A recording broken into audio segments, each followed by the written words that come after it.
ke rumah saya sekitar 6 kilo gitu. Kalau misalnya saya punya duit, saya biasanya jalan kaki ke terminal, kemudian baru naik angkot. Setelah naik angkot, baru saya jalan kaki lagi masuk ke kampung ya di rumah saya gitu. Jadi saya merasa, waduh, kenapa lagi saya malah ditempatkan di lingkungan yang seperti ini gitu ya. Jadi saya dulu juga kesel sama mama saya. Saya ini udah penuh kepahitan, kenapa saya juga masih disekolahkan di lingkungan yang mayoritas anak orang kaya gitu. Tapi kita bersyukur ya, menurut saya hidup itu penuh pilihan. Sebagai anak orang miskin, sebagai orang miskin, saya juga punya pilihan ya ketika itu. Saya mau tetap aja memiliki mental yang miskin, dan jika ketika saya tumbuh dewasa nanti, ketika saya miskin, saya merasa wajar karena saya adalah anak orang miskin gitu. Ataukah saya mau berubah, saya mau belajar bagaimana orang itu bisa menjadi kaya gitu. Nah, puji Tuhannya saya bukan orang yang memiliki mental yang miskin gitu ya. Jadi saya mau mencari tahu bagaimana orang itu bisa menjadi kaya. Yang saya lakukan ketika saya pulang sekolah, saya selalu melihat siapa saja teman saya yang pulang yang dijemput naik mobil mewah. Karena saya tahu bahwa orang kaya itu biasanya punya mobil Mercy, jadinya saya ingat-ingat dulu, saya cari dulu teman saya yang dijemput naik mobil Mercy gitu. Nah, habis gitu saya mulai deketi teman-teman saya itu. Saya tanya, kamu hari ini pulang sekolah ada les nggak? Kalau nggak ada les, saya mau main ke rumahmu sampai malam gitu ya.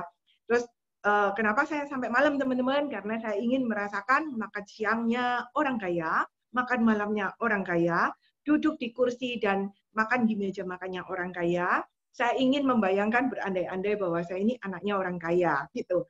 Nah, saya sengaja sampai malam supaya saya bertemu dengan orang tua teman-teman saya. Tentunya mereka ketemu saya, pastinya nanya kan, oh rumahnya di mana, orang tuanya kerja apa, oh mama saya cuma penjahit baju gitu ya. Waktu itu papa saya jobless teman-teman ya. Terus habis itu saya mulai nanya balik gitu, Susuk sendiri, Susuk kerja apa Su gitu. Oh kalau Susuk buka toko, toko apa Su? Oh, toko mesin gitu ya, jual diesel gitu. Oh, itu grosir ya, Su ya. Itu distributor. Iya, Susu ini distributor gitu. Su, kalau boleh tahu, Susu dulu memulai usaha itu warisan dari orang tua atau Susu bisnis sendiri. Nah, puji Tuhannya, Susu itu menceritakan bahwa ternyata dia bisnis sendiri. Dia dulu adalah karyawan dari sebuah toko dan distributor mesin, terus kemudian dia mengumpulkan modal dan akhirnya mulai bisnis kecil-kecilan. Dia juga menceritakan kisahnya, prosesnya di mana dia dulu juga ditipu orang, mengalami kebangkrutan, tetapi dia mau bangkit lagi dan belajar dari kegagalannya untuk menjadi lebih sukses. Dan Susu itu juga menceritakan kepada saya bahwa Erni harus ingat sampai besok, sampai kapanpun, mau usaha apapun, jangan pernah takut gagal. Karena orang yang tidak sukses biasanya orang yang selalu berpikir takut gagal. Nah, jadi apapun resikonya harus diterima dan belajar dari kesalahan, itu yang bisa membuat orang sukses. Ingat terus ya, saya senang, saya happy, tapi saya merasa belum yakin benar sebelum saya menemukan beberapa orang. Akhirnya saya deketi lagi teman saya yang lain, yang naiknya mobil Mercy juga, saya lakukan hal yang sama, saya datang ke rumahnya, saya main-main ke rumahnya, makan siang, makan malam, nunut gitu ya, gratisan gitu. Nah, terus kemudian saya juga bertemu dengan orang tuanya dan saya menanyakan, Susu kerja apa? Saya tanya gitu. Oh, ternyata dia distributor plastik. Boleh cerita nggak, Su, gimana Susu kok bisa jadi distributor plastik? Apakah Susu meneruskan pekerjaan orang tua atau apa gitu? Oh, enggak, ternyata dia adalah karyawan toko plastik. Kemudian dengan mengumpulkan modal, dia buka sendiri, malah sekarang bosnya, mantan bosnya, justru menjadi karyawan dia. Sampai seperti itu. Jadi dari sana saya merasa, wow, ternyata hidup itu bisa berubah. Tergantung bagaimana kita menyikapinya gitu ya. Nah, dari sana saya menyimpulkan, saya melakukan hal itu terus-terusan teman-teman ya, mungkin sekitar survei sampai sekitar 4-5 orang gitu saya yang deketin. Jadi pokoknya saya selalu mendekati teman-teman saya yang kaya-kaya teman-teman, karena saya kepingin tahu apa ya, maksudnya keluarganya, lingkungannya itu seperti apa, habitnya orang kaya itu seperti apa. Saya kepingin belajar gitu, saya kepingin tahu. Nah, akhirnya saya bisa menyimpulkan bahwa yes, miskin itu bukan keturunan, kaya itu juga bukan keturunan. Yang miskin pasti bisa kaya. Yang penting punya mental kaya. Jadi itu yang memberikan saya harapan ya bahwa saya suatu saat saya besok besar harus kaya, saya harus sukses. Jadi mental itu duluan teman-teman yang sudah saya miliki sejak dulu gitu ya. Jadi untuk menentukan orang kaya atau sukses bukan dari berapa besar modal yang dimiliki. Bukan teman-teman ya, bukan modal duit, tapi yang dibutuhkan adalah mental dan karakter seorang yang kaya gitu ya. Itu dulu yang teman-teman harus tahu bahwa itu yang melatar belakangi saya sehingga saya tetap apapun yang terjadi di Prudential saya terus maju teman-teman ya. Nah, kemudian waktu berlalu kalau teman-teman lihat sandepan saya sempat kerja di Taiwan ya waktu itu karena saya sempat minggat ya ketika krisis ekonomi tahun 98. Jadi teman-teman harus tahu ya dalam kondisi krisis seperti saat ini itu ada beberapa orang yang memang mengalami masalah dalam perekonomiannya, tapi jangan lupa juga ada sebagian kecil orang yang justru terangkat sukses dengan bisnisnya. Termasuk waktu itu mama saya gitu ya. Jadi mama saya kan kerja konveksi. Jadi kebetulan karena krisis, karena harga dolar naik melonjak, stok barang mama saya kan banyak banget waktu itu dibeli dengan harga cash dan nilainya berlipat-lipat dari modal. Itu yang membuat kehidupan kami waktu itu berubah lebih baik gitu ya. Nah, karena kehidupan lebih baik, mama saya mulai overprotective terhadap saya. Saya merasa, aduh, orang tua saya ini terlalu mengatur hidup saya. Jadi ceritanya saya minggat teman-teman ke Taiwan waktu itu ya. Saya minggat, saya kerja di jual ayam goreng di pasar malam setiap hari ya dari jam 3 sore sampai jam 1 pagi. Kemudian saya juga ada ngambil sekolah, tapi sekolahnya sebentar, paling cuma jam 10 sampai jam 12. Jadi pulang tidur sebentar, makan, saya jam 3 udah langsung kerja lagi. Saya sangat menikmati kehidupan saya waktu di Taiwan, walaupun saya nggak punya duit gitu ya. Apalagi ketika saya di Taiwan sempat ada gempa besar waktu itu yang menewaskan sekitar 4.000 sampai 6.000 orang. Waktu itu gede-gedean tahun 99 dan saya menjadi pekerja sosial di sana. Saya pekerja sosial karena memang saya senang, saya suka untuk bekerja sosial gitu. Jadi saya menikmati hari-hari saya ketika saya tidur di bawah kolong langit gitu ya. Jadi saya tidur itu hadap ke langit, lihat bintang-bintang selama 4 hari. Waduh, saya seneng banget gitu. Saya siangnya saya bekerja secara sosial nggak digaji ya, biayain bikin makanan untuk dibagi-bagikan kepada orang-orang yang korban-korban bencana. Itu saya happy sekali, saya seneng gitu. Nah, karena saya merasa Pak, saya mau mengatur hidup saya gitu. Tapi saya terpaksa harus pulang karena visa saya nggak bisa diperpanjang karena saya nggak sekolah, otomatis visa pelajar saya, student saya nggak bisa diperpanjang, jadi terpaksa saya harus pulang. Ketika saya pulang, mama saya menyiapkan saya sebuah toko di Pasar Turi. Pasar Turi itu pusat perbelanjaan di Surabaya yang cukup besar. Itu kira-kira kayak pasar Tanah Abang di Jakarta gitu ya. Itu cukup gede di Surabaya, pusat grosir juga. Nah, waktu itu saya merasa, aduh orang tua saya kok memaksa saya lagi buka toko. Padahal saya udah enjoy dan happy banget gitu loh di Taiwan gitu. Saya pengen balik lagi ke Taiwan gitu. Nah, tapi saya dipaksa buka toko. Saya sempat berontak waktu itu. Tapi ketika tiba-tiba saya merenung, saya ingat, oh iya ya, saya ingat dengan keinginan saya ketika saya SMA dulu, ketika saya survei ke orang tua teman-teman saya, bahwa untuk menjadi kaya itu orang harus punya bisnis. Nah, saya lalu merasa, oh ya, apa ini mungkin jalan dari Tuhan untuk saya punya bisnis, untuk saya bisa menantang diri saya untuk membuktikan bahwa saya memiliki kemampuan untuk mengembangkan bisnis gitu ya. Waktu itu saya diberi toko sama mama saya sekitar 4,5 meter persegi, jadi kecil-kecil banget ya. Nah, saya mulai mempraktekkan apa yang saya pelajari ya. Saya mulai mengembangkan ide-ide dan kreativitas saya bagaimana untuk mengembangkan bisnis itu. Dan ternyata benar, puji Tuhan, dalam waktu 6 tahun aja, toko saya dari yang cuma 1 stand menjadi 6. Kemudian pegawai hanya 1 menjadi 18. Kemudian dari omset 1 bulannya cuma 200.000 menjadi 1,5 M terakhir itu ya, sekitar tahun 2005-2006 gitu. Nah, itu perkembangan yang luar biasa dan saya cepat sekali waktu itu berkembang ya, padahal saya modal hanya uang 4 juta pinjam dari apo saya, dari popo saya gitu ya. Saya pinjam dari uang modal 4 juta tapi saya bisa mengembangkan luar biasa. Nah, tapi ternyata teman-teman dengan percepatan income seperti itu membuat saya menjadi tumbuh menjadi pribadi yang arogan. Saya menjadi pribadi yang sombong gitu ya. Karena terlalu cepat kaya gitu ya. Jadi sehingga saya merasa saya bisa hebat, saya bisa mendapatkan semua itu karena kehebatan saya. Saya lupa bahwa ada peran Tuhan gitu ya dalam perjalanan hidup saya. Saya tuh lupa. Sehingga saya sombong banget ya. Saya menjadi preman di kompleks sana ya. Bahkan satpam pun aja nggak berani sama saya karena toko saya itu gede dan banyak gitu. Akhirnya kalau setiap kali barang datang, kiriman datang gitu, saya selalu bongkar aja di depan toko gitu ya.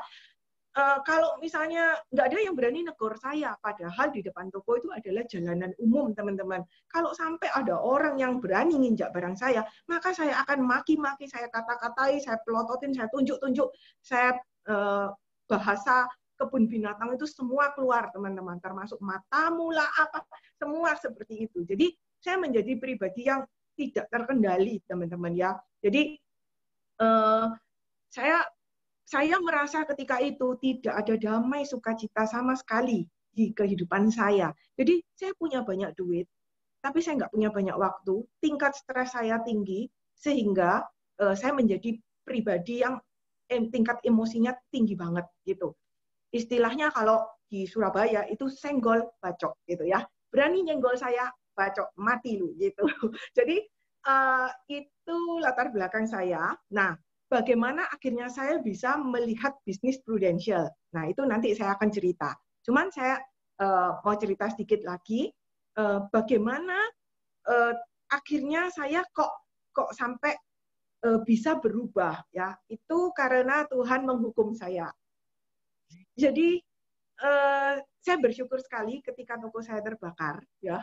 Lucu ya, toko terbakar tapi saya tetap bisa bersyukur karena gini teman-teman ya, saya percaya ya, setiap kali Tuhan memberikan masalah, teman-teman tidak perlu takut, karena sebelumnya Tuhan sudah menguatkan kita. Jadi masalah itu hanya sebagai ujian buat kita, untuk kita bisa naik level yang lebih tinggi gitu ya. Puji Tuhannya, 2 minggu sebelum toko saya terbakar, saya datang ke gereja. Biasanya saya ke gereja cuma datang sekedar absen sama Tuhan, dan cari muka bahwa saya ke gereja, pulang. Udah begitu aja. Tapi nggak tahu kenapa, 2 minggu sebelum toko terbakar, itu saya benar-benar mendengarkan apa yang dikatakan oleh pendetanya. Pendetanya bilang bahwa kalau Tuhan kasih berkat ke kamu, kamu jangan genggam terlalu erat. Karena kalau suatu saat Tuhan mau ambil, maka tanganmu akan terluka. Jadi kalau Tuhan kasih berkat, lu terima aja, tapi jangan terlalu erat. Gitu. Jadi ketika saya tahu bahwa toko saya terbakar, barang-barangnya juga habis terbakar, itu saya nangis, tapi nangisnya itu bahagia.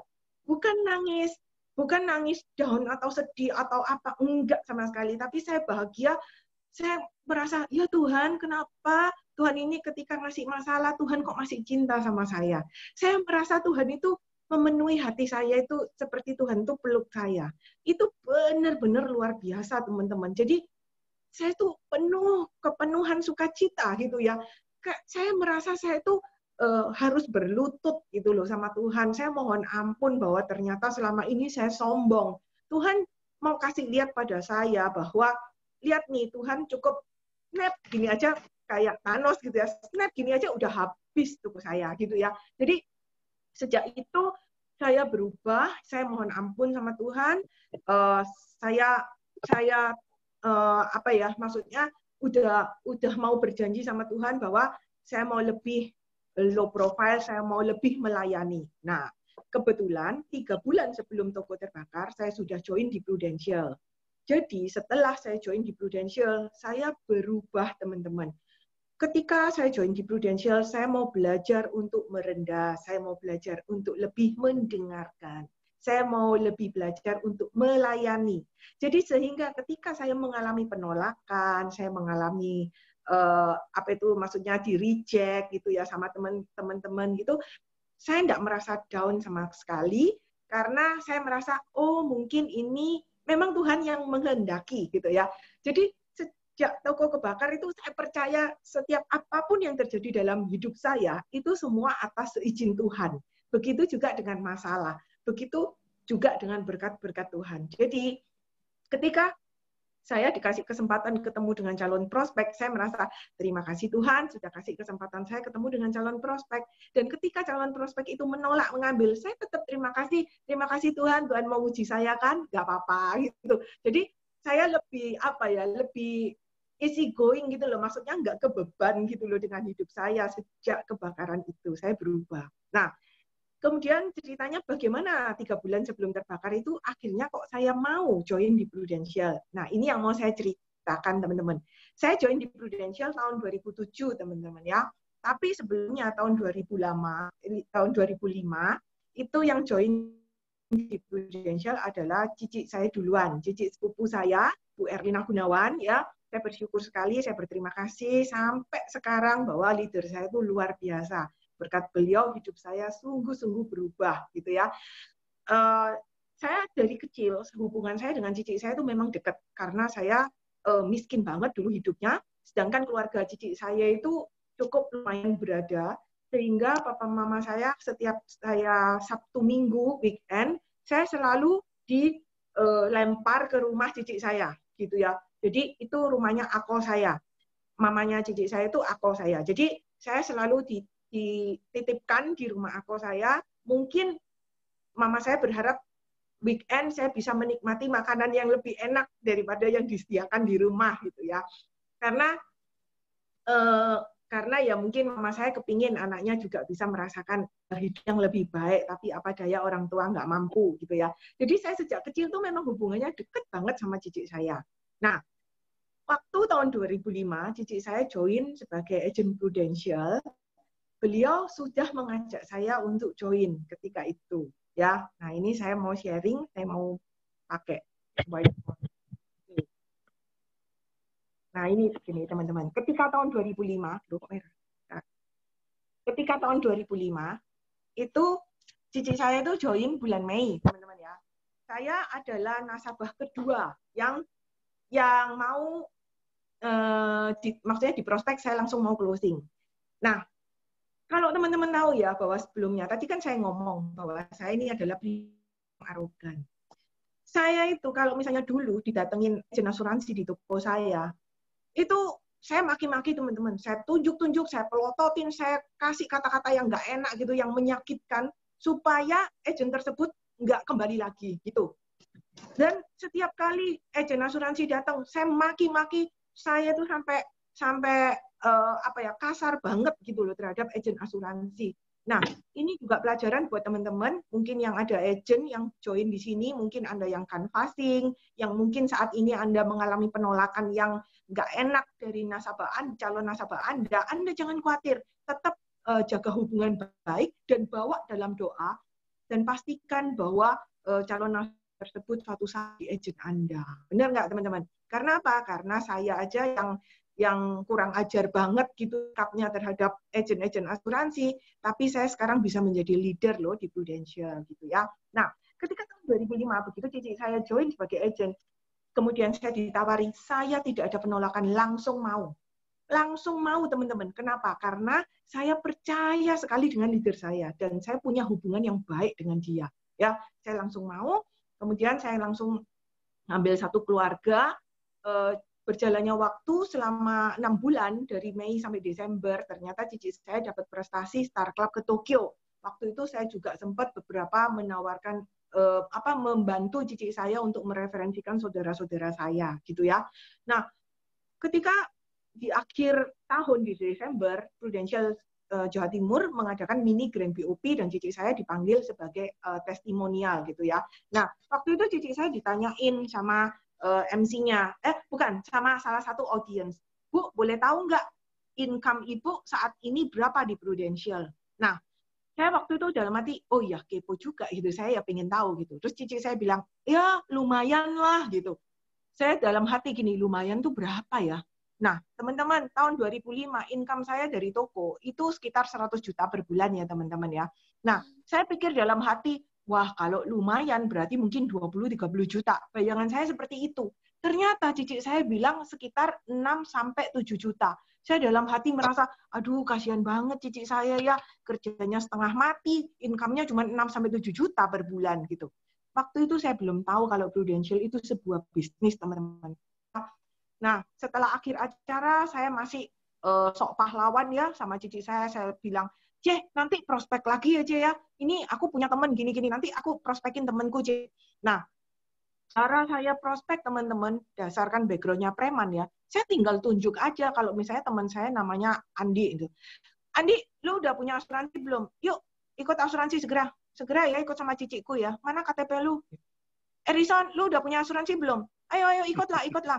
Udah, Ci. Istri lu pasti belum punya, anak lu belum punya lah. Sini, bawa sini KTP, sana ikut sama cici saya. Besok cici saya telepon kamu ya. Lu jangan sampai nggak angkat ya. Kayak gitu, teman-teman. Dan kebanyakan mereka pasti closing, gitu ya. Nah, saya melakukan terus seperti itu, dan cici saya selalu mengajak saya untuk join. Yuk, join lah di Prudential, yuk join lah. Lu bisa lo nawarin. Enggak lah, C, nggak cocok lah. Kan gua kan bos.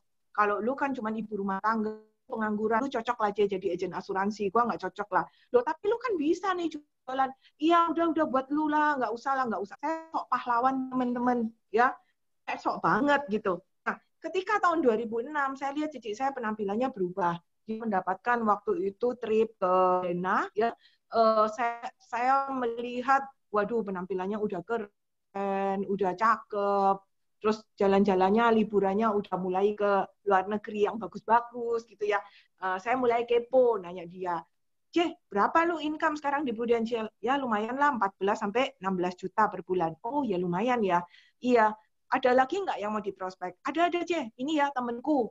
Oh supplier boneka. Ini. Dan ternyata memang benar loh, mereka closing semua loh. Bahkan waktu itu saya sama suami saya sempat nganterin cici saya ke keluarganya mama saya. Jadi dari Surabaya waktu itu perjalanan naik mobil tuh ke Bondowoso, Jember, Situbondo, keliling ya ke keluarga mama saya itu sekitar 4 jam perjalanan dari Surabaya, nginep. Waktu itu sempat closing sekitar 12 SPAJ ya. Zaman dulu sekali lagi cici saya ngajak saya lagi, yuk join yuk di Prudential yuk, kamu bisa loh jualan. Enggak lah C, aku nih bos C, nggak cocok C, aku udah stres sekali dengan kerjaanku, aku nggak mau gitu. Terus akhirnya ya udah diambil lah sama cici saya. Waktu itu income saya masih tetap 100 juta per bulan, teman-teman. Tahun 2007, wah cici saya dapat prestasi waktu itu, double Star Club Moskow, dapat MDRT Amerika, kemudian dapat MYLC Star Cruise gitu ya. Saya ngelihat, waduh cici saya udah makin cantik, kerjaannya jalan-jalan ke luar negeri terus, dan nyebelinnya ya, waktu itu kan belum ada BBM, belum ada WA ya teman-teman ya. Jadi dia selalu lapor sama saya, yuk aku mau pergi ke Singapura ya, yuk aku mau ke Bangkok, yuk aku mau ke Amerika gitu, yuk aku mau ke Moskow gitu. Nah, kayaknya kan kita ini nyesek gitu loh ya ampun, aku udah setengah mati, aku nggak pernah ngerasain Moskow lah, apalah nggak pernah gitu. Apalagi naik Star Cruise, aduh kayaknya keren banget naik kapal pesiar gitu. Jadi zaman dulu tuh saya merasa kalau misalnya naik kapal pesiar, wah itu orang kaya banget. Zaman dulu mahal loh teman-teman, nggak seperti zaman sekarang. Star Cruise kan udah murah, 5 juta aja, 6 juta udah dapat. Zaman dulu nggak bisa teman-teman. Star Cruise mahal banget gitu ya. Nah, saya mulai kepo, nanya lagi, dia, lu income apa di Prudential? Dia bilang sekitar 25-26 juta per bulan. Nah, waktu itu saya langsung diem, saya langsung mikir teman-teman. Terus cici saya bilang gini, lu ada lagi nggak yang mau diprospek? Saya langsung bilang gini, enggak lah Cih, aku join lah di Prudential. Cici sampai bilang gini, hah, lu yang bener, nggak salah lu. Kok baru sekarang lu baru ngomong mau join? Kenapa nggak dari dulu? Gitu ya. Kenapa teman-teman akhirnya saya memutuskan join? Karena teman-teman yang saya lihat adalah kelipatan, percepatan income ini teman-teman. Ya, jadi saya melihat gila ya di Prudential tahun pertama join 7. Lalu 14-16, lalu 25-26, berarti perkiraan tahun depan bisa 50. tahun depan lagi bisa 100, tahun depan lagi bisa 200. Gitu di kepala saya ngomong 200, saya gemeter teman-teman. Karena saya nggak tahu bagaimana caranya di bisnis saya. Oh ya, saya putus-putus ya? Agak putus, Ci. Masa putus-putus? Kalau Iya, lebih lancar sih pakai headset, Ci, kalau ada, Ci. Nggak punya, panggil Ko Cuncun sebentar. Ko Cuncun training. Ko Cuncun suruh cari headset dulu. Sekarang sih bagus. Ko Cuncun training Handoyo. Oh ya, sekarang bagus. Nah, terus ini jelas ya. Tapi jelas kan tadi. Oke. Jelas. Akhirnya saya mikir gimana ya cara saya punya income 200 juta gitu. Karena apa, teman-teman? Ketika tahun 2005, ini puncak-puncaknya ya, teman-teman, saya punya income 100 juta. Jadi sebelum 2005, 2004, 3, 21 itu income saya sekitar 60, 70 gitu ya. 2005 itu puncak-puncaknya. Income saya 100 juta. Nah, saya untuk mendapatkan income 100 juta per bulan, itu saya harus punya omset antara 800 juta sampai 1 miliar. Baru saya punya income 100 juta per bulan. Ya. Nah, tahun 2006, untuk saya bisa punya income 100 juta per bulan, itu saya harus menaikkan omset saya 1M sampai 1,2 M, teman-teman. Ya. Tahun 2007, untuk saya punya income 100 juta per bulan, mempertahankan aja, saya harus bekerja lebih keras 1,2 M sampai 1,5 M, teman-teman. Jadi, saya berpikir, berarti tahun depan, untuk saya punya income 100 juta per bulan, saya harus punya income 1,8 sampai 2 M. Berarti tahun berikutnya, untuk saya punya income 100 juta per bulan, saya harus punya omset antara 2 sampai 2,5 M. Berarti tahun berikutnya, kalau punya, saya langsung gini, kapan selesainya? Untuk mempertahankan hidup aja saya harus bekerja lebih keras. Gila nggak? Ya zaman dulu, zaman tahun 2002, 2003, saya buka toko teman-teman dari jam 9.30, tutupnya jam 16. Ya, kemudian tahun 2005, untuk saya punya income 100 juta, saya buka tokonya mulai dari jam 8.30 sampai jam 16.15. Untuk tahun 2006, saya buka tokonya harus dari jam 8 sampai jam 16.30. Terakhir tahun 2007, untuk mempertahankan income 100 juta, saya harus buka toko dari jam 8 sampai jam 17.30. Berarti, saya bayangin tahun-tahun berikutnya, saya bisa buka toko jam 8 sampai jam 8 malam, tapi nggak mungkin, karena toko Pasar Turi jam 17.30 udah close. Semua pagar udah ditutup, jadi udah nggak bisa keluar gitu. Jadi terus saya merasa stuck, saya nggak bisa bertumbuh, teman-teman. Jadi saya berpikir, waduh gimana ya caranya supaya bisa bertumbuh? Nggak bisa. Akhirnya saya tanya sama cici saya, di Prudential bisa nggak punya income 200 juta, punya income 250, punya income 300, tapi dengan kondisi seperti lu ya, Jaya, lu bisa jalan-jalan terus ke luar negeri, lu bisa punya banyak waktu sama keluarga, bisa nggak? Cici saya bilang, bisa banget, gitu ya. Gimana caranya? Saya bilang gitu. Nah, cici saya bilang gini, nah ini lu lihat ya, ketika lu buka toko, ya, lu punya 6 cabang toko, ya. Ini semua bisa menghasilkan income 100 juta per bulan. Gimana caranya supaya lu bisa punya income lebih dari itu? Caranya, lu buka cabang lagi, bener nggak? Nah, kalau lu buka cabang lagi, butuh modal nggak? Ya, butuh modal. Berapa kira-kira? Ya, gopek tiaw lah, saya bilang gitu. Nah, pertanyaannya, apakah pasti jalan? Apakah pasti untung? Enggak kan, belum tentu kan. Kalau misalnya tokonya sepi, akhirnya nggak jalan, toko ini nggak jalan, lu ada kerugian nggak? Ada. Berapa kira-kira? Ya kira-kira pego sampai nopek lah. 200 juta lah kerugiannya masing-masing ya.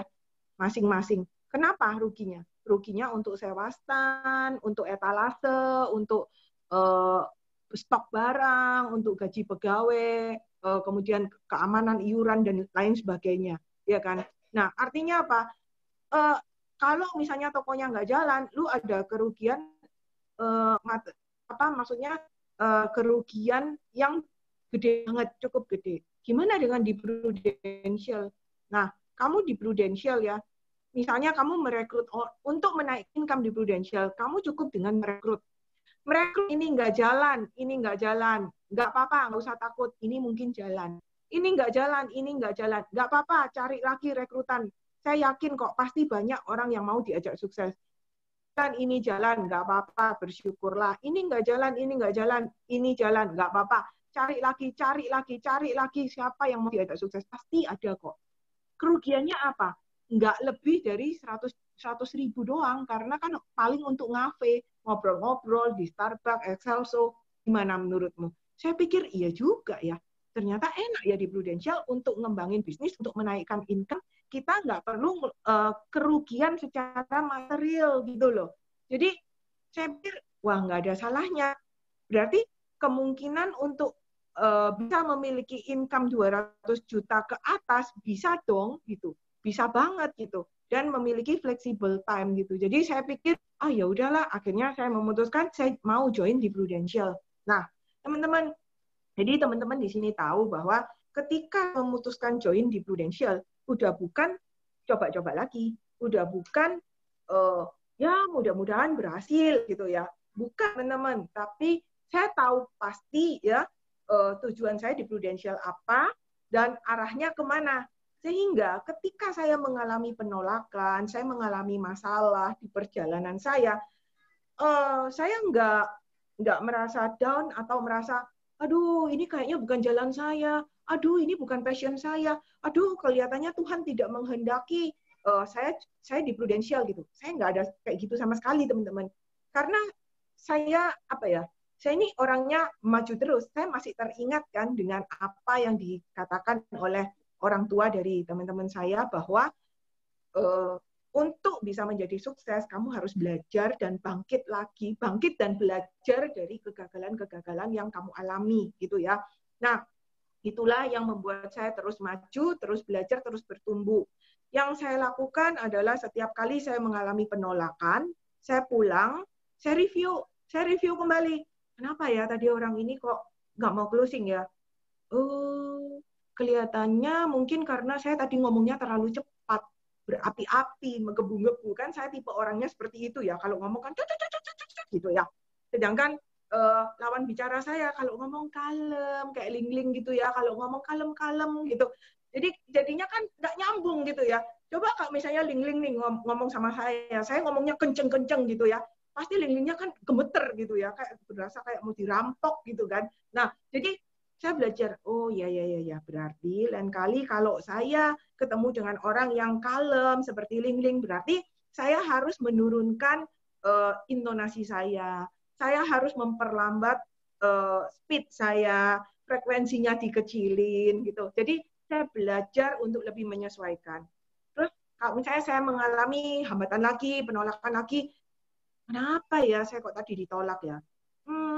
Oh mungkin dia bukan pengambil keputusan. Saya coba tanya gitu. Ngomong-ngomong, suamimu kapan ada di rumah gitu? Ya pokoknya dipancing-pancing lah sampai akhirnya saya belajar gitu ya. Saya selalu mencari solusi. Jadi saya bukan tipe orang yang selalu excuse gitu ya. Aduh, saya sudah prospek 20 kali nih, 30 kali, tapi saya ditolak terus nih. Kayaknya ini bukan jodoh deh. Kayaknya pekerjaan Prudential ini bukan jodoh saya gitu. Sayang sekali kalau teman-teman memiliki pemikiran yang seperti itu, teman-teman ya. Nanti saya punya slide yang akan saya tunjukkan kepada teman-teman bagaimana untuk teman-teman dari hanya satu orang aja, teman-teman bisa mengembangkannya jadi 30 gitu ya. Nah, itu adalah background saya, bagaimana akhirnya saya benar-benar menjalani Prudential itu dengan full time dan full heart ya.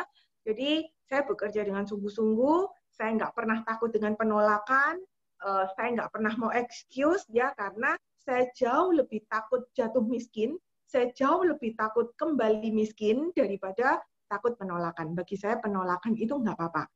Penolakan itu suatu proses untuk belajar menuju kesuksesan. Penolakan itu bagi saya merupakan bagian dari kesuksesan, karena dengan penolakan saya jadi belajar. Beda dengan orang yang begitu mengalami penolakan, dia nggak mau konsultasi dengan leader, dia nggak mau belajar untuk mencari tahu jawabannya, maka dia nggak akan pernah bertumbuh dan sukses di bisnis ini. Kayaknya bukan hanya di bisnis ini ya, di pekerjaan apapun orang seperti itu nggak akan pernah bisa bertumbuh. Karena ingat yang tadi saya ngomong bahwa untuk mencapai kesuksesan, untuk mencapai kondisi yang kaya, itu dibutuhkan mental dulu sebagai seorang yang kaya.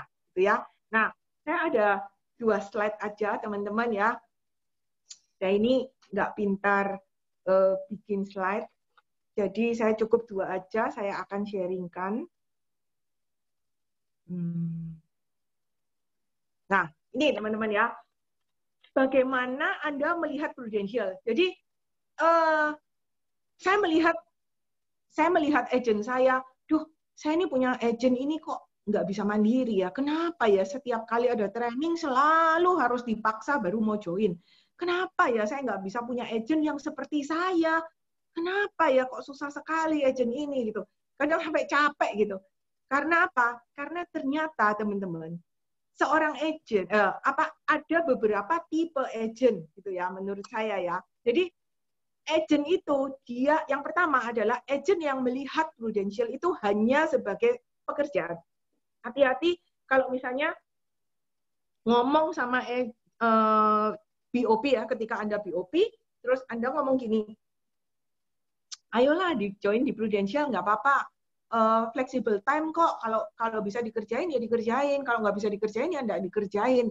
Oh gitu ya. Nah, kalau cara Anda merekrut ngomongnya seperti itu, hati-hati. Kalau memang suatu saat dia nggak jalan dan Anda harus memaksa-maksa untuk dianya ikut training atau ikut seminar atau apapun, itu wajar. Karena Anda sudah ngomongnya begitu di depan gitu, bahwa calon agent ini melihat Prudential hanya sebagai suatu pekerjaan, ya, di mana agent yang melihat sebagai suatu pekerjaan itu artinya apa?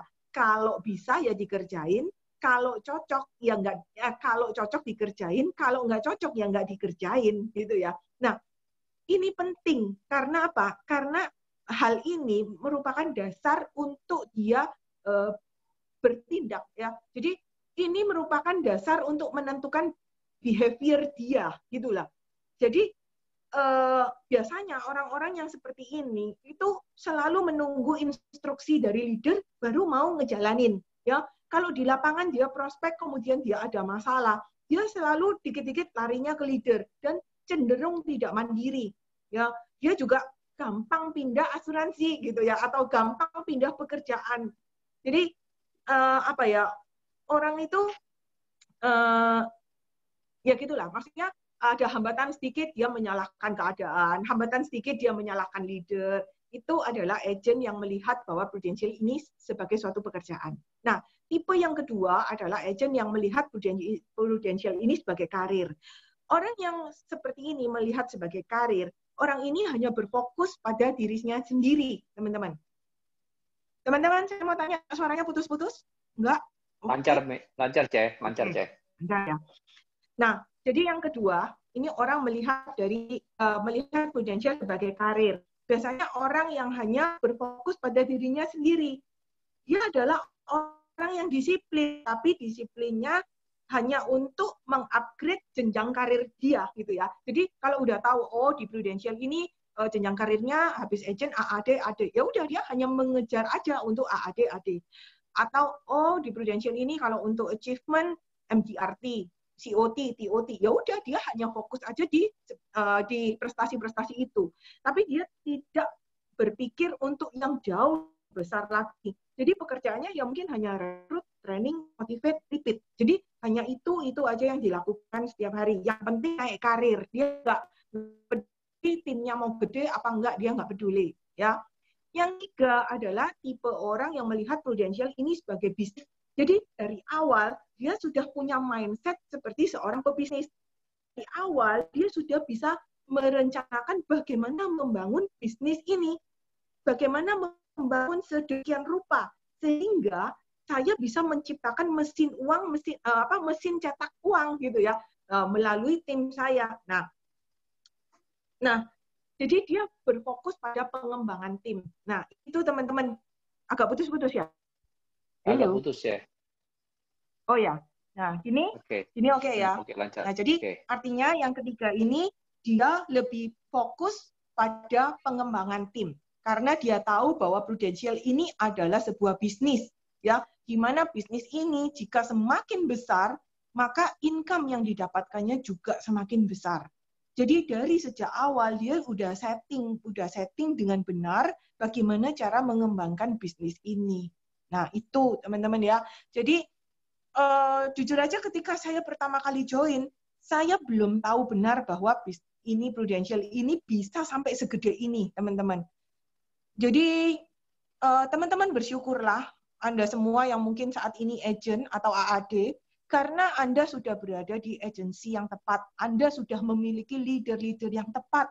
Karena leader-leader Anda sangat berprestasi dan memiliki nama yang luar biasa ya, termasuk top 10-nya seluruh Indonesia ya, nasional ya. Jadi Anda ini bisa memiliki maksudnya bisa memiliki pandangan bahwa jika Anda benar-benar mau fokus, Anda bisa seperti leader Anda atau bahkan melebihi leader Anda gitu loh. Kenapa ini penting? Karena gini teman-teman, ketika saya agent ya, di tahun pertama saya mencapai prestasi Star Club Turki waktu itu di bulan Oktober teman-teman ya. Tetapi karena saya tidak tahu bahwa prestasi itu bisa mencapai double Star Club, bisa mencapai PCC, bisa mencapai PC, maka saya begitu udah mencapai Star Club, saya stop.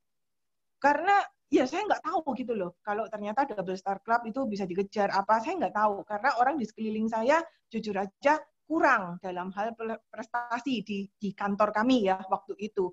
Jadi ya biasalah orang Surabaya kan alon-alon asal kelakon gitu ya. Jadi udah cukup sampai di sana gitu. Jadi dari mana saya belajar bertumbuh? Dari orang-orang yang saya temui ketika saya mendapatkan trip Star Club. Di sana saya tahu bahwa oh ternyata ada prestasi yang namanya PC. Oh ada. Jadi saya bersyukur sekali ketika saya mencapai prestasi, saya bisa belajar dari banyak orang bagaimana untuk meningkatkan prestasi saya. Gitu teman-teman ya. Nah, yang slide berikutnya, nah ini teman-teman ya yang tadi saya ngomong ya, saya nggak pernah takut dengan penolakan ya, karena apa? Karena saya percaya sekali dengan hukum ini. Jadi teman-teman yang saat ini si agent di sini banyak agent nggak yang join Erison? Lumayan Cek, lumayan. Banyak. Okay.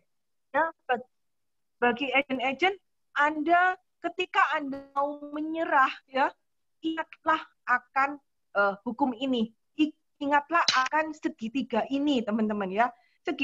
Karena segitiga ini terus menyemangati saya sehingga saya tidak gampang menyerah. Teman-teman harus tahu ya, ketika Anda prospek 30 orang, mungkin hanya 3 orang saja yang mau ditemui. Dari 3 orang yang Anda temui, mungkin hanya 1 saja yang closing. Tapi teman-teman jangan pernah takut. Selama Anda yakin Anda bisa memberikan pelayanan yang terbaik, edukasi yang terbaik, servis yang terbaik, dan memposisikan nasabah itu menjadi orang yang spesial di mata Anda, dari 1 ini bisa berkembang jadi 30 loh. Gimana caranya? Ya karena nasabah ini senang dengan pelayanan Anda, dia bisa closing mungkin 1 keluarganya, suami, istri, anaknya, mungkin juga bisa ngambilin polis buat papa mamanya, adiknya, atau referensikan ke teman-temannya seperti itu sampai berkembang jadi 30. Ya, jadi teman-teman kalau Anda mungkin saat ini mengalami penolakan, nggak perlu takut. Anda cukup menemukan 1 saja yang closing dan Anda bisa mengembangkannya menjadi 30, teman-teman. Ya. Nah, ini udah jelas ya, teman-teman ya. Nah, jelas ya, jelas. Slide saya ini cuma 2, teman-teman. Saya ini nggak pandai membuat slide. 2 tapi hampir 1 jam loh, Cek. Luar biasa loh, Cek. Iya. Terima kasih loh, Cek. Nggak apa-apa, Cek. Ini terinspirasi. Gue denger lu sampai mata gue melotot ke laptop, Cek. Jadi kalau Cece kan, karena ini sistemnya kan, kita kan Cece boleh ya kita intrusi sekalian tanya jawab, itu boleh ya, Cek? Ya, boleh. Langsung aja. Cek. Kan kalau Cece lihat kan 2007, 2005 udah income 100 di toko.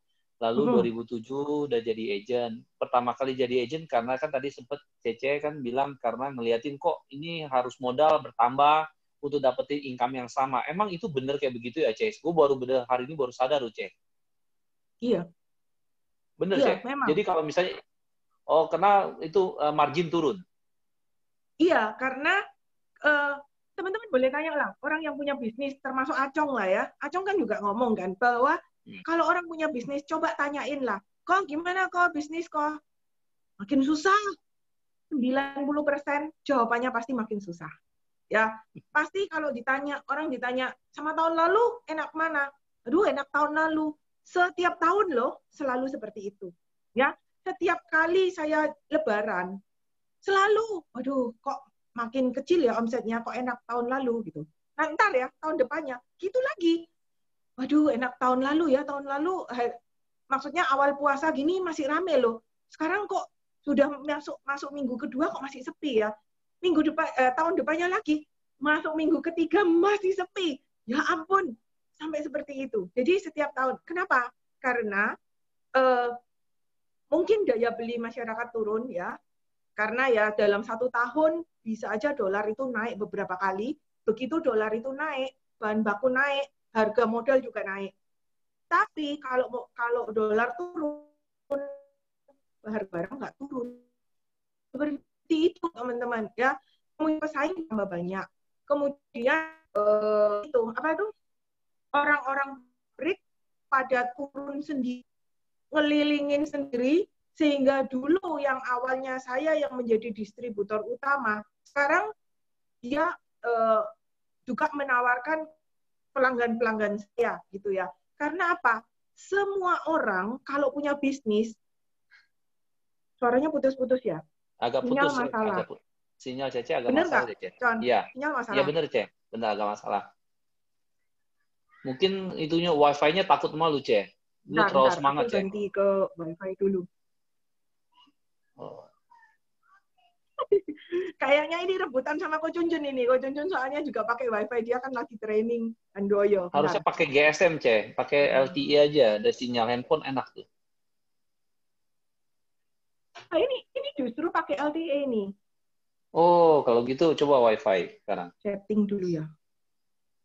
Bisa, Cece. Coba wifi, connect wifi.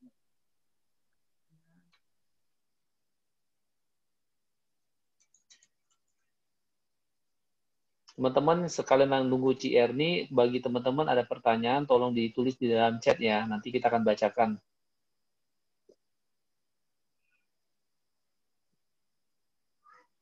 Oh ya, kan apa itu pegawainya pada keluar, pada buka sendiri. Gini, karena semua orang yang punya bisnis, putus-putus nggak? Oke, lancar? Oke, Cek. Oke. Semua orang yang punya bisnis pasti ingin bisnisnya grow, bertumbuh, benar nggak? Sama juga dengan pabrik, ya. Gimana caranya pabrik ingin bertumbuh? Otomatis dia harus mengembangkan produksinya, benar nggak? Biasanya yang produksi, misalnya kapasitas 1 bulan, dia bisa berproduksi misalnya 100.000 item gitu ya.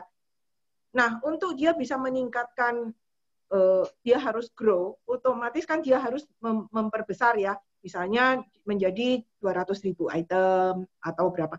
Nah, saya sebagai distributor tunggal untuk wilayah Jawa Timur, saya harus ngambil sesuai dengan produksi dia dong, untuk saya tetap bisa bertahan sebagai distributor tunggal, benar nggak? Tapi apakah saya memiliki kemampuan? Saya kan juga punya waktu yang terbatas, ya kan? Tadi saya kan bilang bahwa saya udah maksimal nih di jam kerja saya nggak bisa bertumbuh lagi.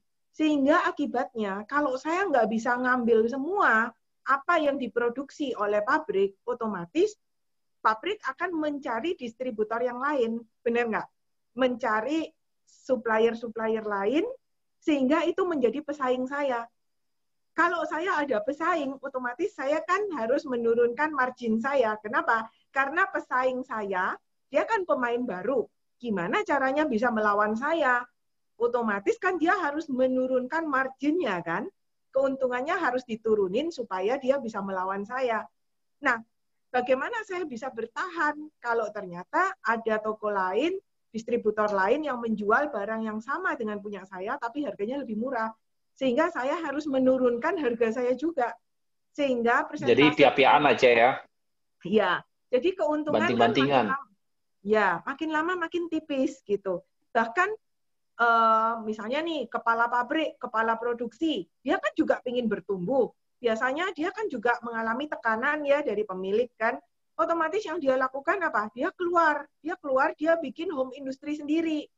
Karena dia punya nih malnya ya, patron ya, malnya dari produksi, otomatis dia bisa bikin sendiri. Dia juga tahu nih, biasanya kan kalau pabrik kan banyak supplier bahan yang nawarin. Nah, itu biasanya kan bisa diajak kerjasama kan. Jadi akhirnya apa? Kepala pabrik produksi, dia bisa buka pabrik home industry sendiri, barangnya sama, harganya lebih murah. Nah, itu juga kan menjadi akhirnya kan barangnya jadi banjir. Kalau barang banjir, otomatis kan harganya kan jadi pihak-pihakan itu. Nah, akhirnya kita nggak bisa ngambil keuntungan yang bagus gitu. Jadi otomatis keuntungan makin lama makin kecil, sehingga untuk bisa mempertahankan punya income yang sama, saya harus menaikkan omset saya. Nah, pertanyaannya, saya juga memiliki keterbatasan untuk melempar barang-barang saya gitu. Jadi saya merasa nggak bisa bertumbuh karena bisnis saya konvensional, bukan bisnis yang pakai sistem. Nah, saya melihat bahwa di Prudential ini potensi untuk mengembangkan bisnisnya luar biasa karena nggak perlu pakai modal, juga nggak perlu pia-piaan ya, nggak perlu banting-banting harga karena kan udah by system semua. Usianya 45, tidak merokok, preminya segini, kalau manfaatnya segini, udah pasti kan itu seluruh Indonesia semua sama. Tergantung bagaimana kepintaran kita untuk cara presentasi dan cara memberikan servis yang terbaik kan buat nasabah. Jadi bagi saya itu hanya masalah-masalah kecil yang masih bisa teratasi gitu. Jadi itulah yang menyebabkan saya cinta banget ya, saya bersyukur banget saya berada di bisnis Prudential ini. Gitu. Cek, wah keren Cek, lanjut Cek. Gue nanya lagi ya Cek, ini si Acong katanya malu-malu Cek, lu mau nanya ke lu Cek, jadi suruh gue nanya. Cek, waktu pertama kali kena kebakaran kan Cek? Cek kan kebakaran itu waktu itu masih di Prudent belum full time dong pasti ya? Ya. Belum kan? Waktu Belum. saat waktu dari bangkit kebakaran, kalau saya lihat dari Sandepan, Cece sempat bangun toko lagi, benar? Ya, betul. Benar ya? Ketika waktu bangun dari toko, ketika Cece bangun dari toko, habis itu utang semakin banyak, baru Cece kepikiran, titik kapan Cece menyatakan bahwa ini gue harus jalanin Prudent, Cek? Jadi sebenarnya dari awal, itu saya udah benar-benar komitmen di Prudential. Jadi ketika join sebelum di kebakaran? Ya, sebelum kebakaran saya udah full heart gitu ya, tapi belum full time, tapi full heart ya. Saya ini orangnya tipe achievers. Jadi setiap prestasi sekecil apapun itu saya pasti kejar. Jadi waktu itu saya ini kan tidak bahagia hidupnya ya dulu ya, walaupun banyak uang tapi nggak bahagia karena biasalah pedagang pasti pelit lah, nggak mungkin kita bela-belain keluar duit untuk bisa makan di restoran yang mewah gitu ya. Nah, waktu itu Prudential Jawa Timur itu bikin acara, kalau dalam 1 bulan bisa menjual 5 case, itu termasuk member VVIP. Hadiahnya bisa makan gratis di restoran mewah, misalnya bintang 5 pokoknya. Waktu itu The Westin, Shangri-La, Sheraton, kelasnya seperti itu ya. Itu bersama para achievers yang lain gitu ya. Wah, saya tertarik sekali gitu karena saya orangnya suka makan gitu. Jadi saya bulan 5 join di Prudential, 5 case saya kejar 5 case. Saya dapat. Bulan 6 saya kejar lagi 5 case, saya dapat. Bulan 7 walaupun kebakaran saya tetap dapat. Ya untungnya kebakarannya tanggal 27 Juni ya. Jadi saya waktu itu sempat VVIP dulu baru toko kebakar gitu ya. Nah, saya tipe yang mengejar, saya tipe achievers. Terus ketika saya akhirnya toko saya terbakar, saya memang akhirnya nggak menjalani di Prudential. Karena saya mau fokus dulu, beresin toko dulu. Ya, saya sebenarnya waktu itu juga bingung, apakah saya mau melepaskan Prudential. Tapi karena saya ini orang yang memegang komitmen, saya nggak mau ngelepasin 15 nasabah saya. Saya merasa saya punya tanggung jawab terhadap 15 nasabah saya. Saya nggak mau nasabah saya ini dihandle oleh agent lain. Jadi saya merasa saya harus benahin gimana caranya supaya saya bisa aktif kembali di Prudential. Nah, waktu itu barang saya yang habis, yang harus saya bayar hutang itu sekitar 2,5 M. Zaman dulu itu gede banget ya. Karena saya sejak buka toko lagi sampai 7 tahun ke depan, itu keuntungan dari hasil penjualan di toko itu semuanya untuk nutupin hutang yang 2,5 M itu. Karena apa? Karena toko dari pabrik tidak memberikan kompensasi apapun gitu ya, diskon atau apa, enggak. Jadi benar-benar barang saya yang terbakar berapa, ya saya harus bayar sejumlah itu gitu. Nah, jadi ketika saya menjalani toko pertama kali, saya terus terang saya memang enggak menjalankan Prudential karena saya menata toko dulu. Saya mencari kembali pelanggan-pelanggan saya yang hilang karena dari dulu saya jarang memberikan nomor handphone saya. Saya kebanyakan pelanggan toko tuh hanya tahu toko saya dan nomor telepon toko. Sedangkan toko saya terbakar, otomatis udah nggak bisa ditempatin dan pelanggan itu banyak teleponnya ke toko sehingga tidak bisa ketemu gitu ya. Nah, jadi saya mulai mencari orang yang bisa saya percaya untuk menggantikan posisi saya di toko gitu. Saya mulai belajar pelan-pelan untuk membangun toko kembali. Nggak gampang karena waktu itu saya mendapatkan pertentangan dari suami ya. Waktu itu dia nentang banget saya di Prudential. Bahkan dia sampai mengancam ya, pokoknya saya nggak boleh di Prudential. Saya sampai waktu itu mohon-mohon ya sama dia, saya masih ingat ya, untuk saya bisa promosi naik panggung unit manager sama bisa trip Star Club pertama kali itu, saya sampai ngerayu, sampai mengajak dia traktir makan di restoran mewah dulu gitu, sampai saya mohon-mohon gitu ya. Pokoknya saya nggak dikasih izin untuk meneruskan di Prudential gitu. Tapi saya tetap bersikukuh, saya tetap di Prudential. Kenapa? Karena impian saya terlalu kuat, teman-teman. Karena goal saya terlalu besar dan itu sudah melekat bahwa saya harus mencapainya. Saya mau punya income, passive income, minimum 200 juta dan itu harus saya capai. Tapi goal saya waktu itu pertama kali adalah saya mau capai income 100 juta dulu, teman-teman ya. Dan target saya itu harus tercapai di tahun kelima. Itu harus, nggak bisa enggak. Jadi sampai suami melarang pun saya tetap terus jalan gitu ya. Wah, ribut terus. Dari dulu ribut terus, tapi saya belajar untuk tetap merendah. Sekali lagi saya belajar untuk tetap tidak membantah gitu ya. Artinya saya tetap hormat walaupun saya sukses di bisnis saya tetap mau menghormati suami ya, sebagai istri di rumah pun saya juga tetap melayani rumah tangga dengan baik gitu ya. Pokoknya saya nggak semau gue gitulah ya. Jadi saya juga sering mengingatkan ya kepada tim saya ketika dia cepat sekali sukses, saya mengingatkan bahwa ingat ya, kesuksesan Anda itu harus dijaga dengan baik ya. Ingatlah bahwa percuma kalau karir Anda sukses luar biasa tapi rumah tangga Anda nggak sukses, itu percuma gitu ya. Sia-sia apa yang sudah kamu bangun. Karena kamu mau sukses untuk siapa? Tentunya untuk keluarga kan. Nah, jadi saya selalu mengingatkan setiap kali mungkin ada tim saya yang laporan ke saya, waduh suami saya gini-gini, saya ngomong nggak boleh bantah. Tetap suami itu maksudnya tetap kita tuh harus tunduk, kita harus pinter sebagai wanita, kita tuh harus pinter bagaimana untuk mengambil selanya gitu. Jadi nggak boleh kurang ajar gitu ya, walaupun lebih sukses, lebih kaya, nggak boleh kurang ajar. Itu yang terpenting.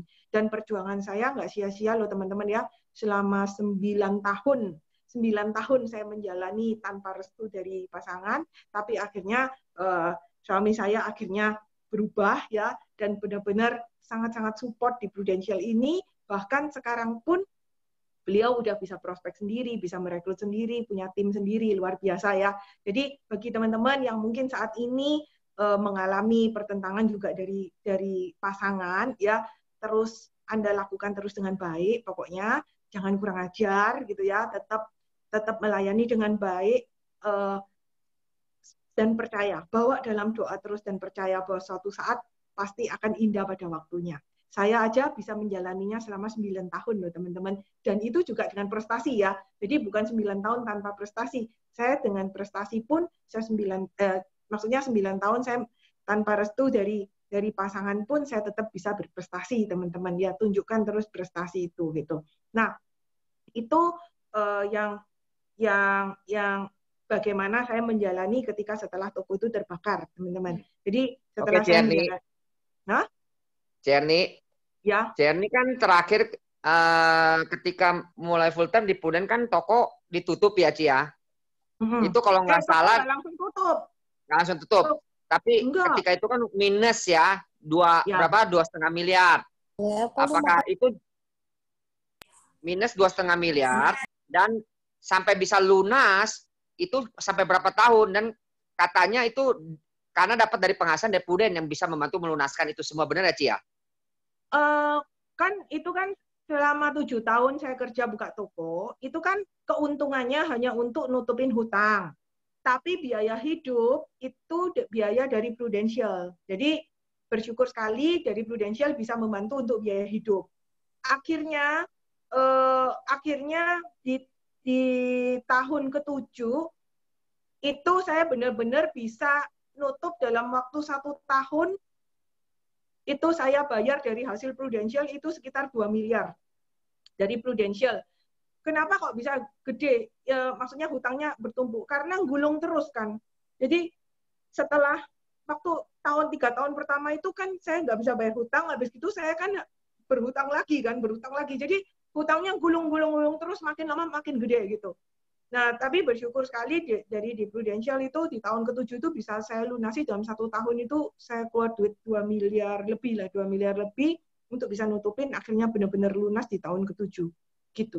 Nah, setelah tahun ke-7 itu baru hidup saya lebih enak. Lalu pertanyaan berikutnya, Cici kan di Sanipan jelas punya impian passive income 200 juta di Prudential, betul ya, Ci ya? Ya. Nah, di tahun keberapa itu bisa terwujud, Ci? 200 itu di tahun ke-9 atau 10. Passive income ya, Ci ya? Passive income ya? Ya, passive income 9 atau 10. Tapi itu memang lamban teman-teman ya, karena yang saya tadi ngomong, karena saya baru benar-benar tahu bahwa di bisnis Prudential itu saya bisa maksimal itu terlambat gitu. Baru di tahun 2015 itu baru saya benar-benar maksimal. Oke, Cek. Ada yang nanya, Cek. Bagaimana pertama kali jalanin bisnis di Prudential waktu ketika masih ada toko? Pasti kan sibuk banget. Bagaimana ngatur waktunya, Cek? Dari Tommy. Ya. Nah, jadi di Surabaya itu zaman dulu ketika saya join itu nggak ada training teman-teman. Jadi susah sekali karena kita belajarnya hanya dari pengalaman-pengalaman saja. Itu nggak gampang karena kita butuh waktu yang lama gitu ya. Jadi tapi saya berusaha untuk curi-curi waktu karena saya kan nggak dikasih izin nih sama suami. Jadi saya berusaha curi-curi waktu untuk saya bisa mengikuti training, dan saya memiliki link untuk mengikuti kayak M3 gitu ya, Monday Morning Motivation gitu ya. Dan sangat membantu sekali gitu karena stres gitu ya. Setiap kali saya ikut training saya selalu diteleponin dulu gitu ya. Karena toko saya tuh rame banget teman-teman, jadi kayaknya nggak mungkin gitu loh kalau saya nggak jaga toko tuh nggak mungkin. Tapi karena impian saya yang gede itu membuat saya lebih kreatif bagaimana untuk saya bisa menjalankan aktivitas. Jadi kalau training nggak ada, karena memang di Surabaya zaman dulu nggak ada training, hanya ada M3 gitu aja. Jadi tapi saya usahakan setiap M3 saya selalu datang gitu. Nah, terus bagaimana aktivitas saya? Ya, saya ini karena seorang bos yang pride-nya tinggi, ya, jadi saya ini gengsi kalau saya harus menawarin gitu ya. Jadi yang saya lakukan, bagaimana caranya supaya orang yang bertanya sama saya. Jadi yang saya lakukan, saya merubah penampilan. Biasanya datang ke toko itu kumel, ya, tanpa make up, pakai kaos, celana 3/4, sandal gitu. Kemudian saya berubah penampilan office look sehingga orang bertanya sama saya, wow, Ci, kok keren Ci gitu. Oh ya, saya habis meeting gitu, padahal enggak. Oh ya, saya mau berangkat meeting, padahal enggak gitu ya. Supaya apa? Supaya mereka tanya, meeting apa Ci gitu ya. Oh iya, saya ini di Prudential Bu. Ngomong-ngomong, Ibu udah punya asuransi belum? Ibu udah pernah dengar Prudential belum? Nah, saya berpenampilan seperti itu supaya saya ditanyain, supaya saya bisa langsung nodong gitu. Nah, tapi banyak juga yang, oh enggak, jangan nawarin saya asuransi. Oh iya Bu, nggak apa-apa gitu ya. Jadi saya nggak pernah takut mengalami penolakan ketika saya ada di toko saya. Karena banyak sekarang saya merekrut agent itu bilang gini, aduh Ci, janganlah Ci, saya jangan jadi agent lah, ntar saya nggak enak sama pekerjaan saya, ntar saya dijauhin sama pelanggan saya, ntar pelanggan saya pada lari semua Ci. Nah, teman-teman, itulah yang terjadi sama saya, ya. Saya percaya, kalau Anda juga percaya bahwa berkat di tangan Tuhan, Anda nggak perlu takut. Selama yang Anda lakukan itu baik, benar, dan tulus, Anda nggak perlu takut kehilangan pelanggan. Karena apa? Ya memang benar pelanggan saya banyak yang lari, tapi saya bersyukur ketika pelanggan saya banyak yang lari, income saya di toko turun, saya bisa benar-benar fokus dan mengembangkan bisnis saya prudensial. Buktinya sekarang saya bisa mengembangkan bisnis prudensial saya dan bisa menghasilkan income berlipat-lipat dari penghasilan saya di bisnis yang dulu dengan memiliki waktu yang bebas gitu ya, maksudnya tidak ada batasannya gitu. Nanya. Keren, ketika gue biasa kalau ketemu orang, seorang pengusaha kan mereka biasa kendalanya adalah seperti biasa lah, gengsi, nggak punya waktu. Kalau Cece, kendala pertama kali kalau selain suami ada nggak, Ce? Pertama kali, Ce, kita flashback pertama kali. Pertama kali kendalanya? Ya. Nggak ada. Nggak pakai gengsi. Gini ya, nggak pakai gengsi kenapa? Karena tadi kan saya sudah cerita background saya, karena saya dari keluarga miskin gitu. Jadi saya lebih takut jatuh miskin. Jadi saya udah nggak ada gengsi-gengsinya lagi. Bagi saya harus bekerja keras daripada saya kembali miskin gitu. Oke, Ce, boleh tahu nggak, Ce? Cece kan tadi kan pertama kali udah ngerti prudensial itu bagus, ya. Tapi ada nggak sih titik di mana bahwa benar-benar Cece ada satu titik di mana ada satu kejadian menyatakan bahwa bisnis prudensial ini, yes, ini adalah bisnis gue yang gue cari selama ini, Ce? Titik di mana nggak, Ce? Sebenarnya ada nggak kejadian awal, apa? Atau dari awal langsung klik, Ce?